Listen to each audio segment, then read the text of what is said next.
ركز معايا شوية. لو انت فاكر ان النرجسي والنرجسية سواء اذا كان ظاهر شيك بقى وحركات وبتاع، او خفي بقى متدين ومن البيت للمسجد من المسجد للبيت ودي ماسكة الازدال على طول، ان هم اشخاص احسن منك، فانت غلطان. النرجسي والنرجسية ما بينقوش غير الناس المتميزة، لان هم شخصيات من جوه فاضية، شخصيات فارغة عاملة زي اكياس هوا، شخصيات حقيرة ودنيئة، حاسين من جواهم ان هم من الضالين من الاشرار، عارفين حياتهم كويس.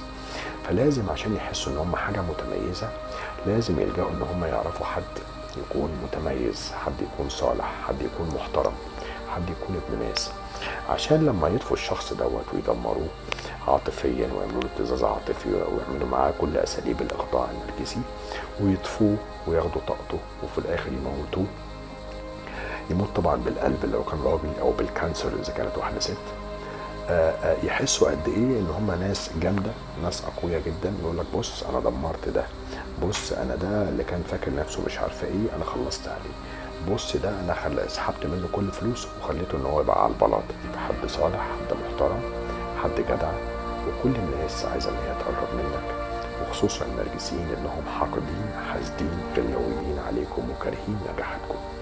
وديها اللي مستنيين.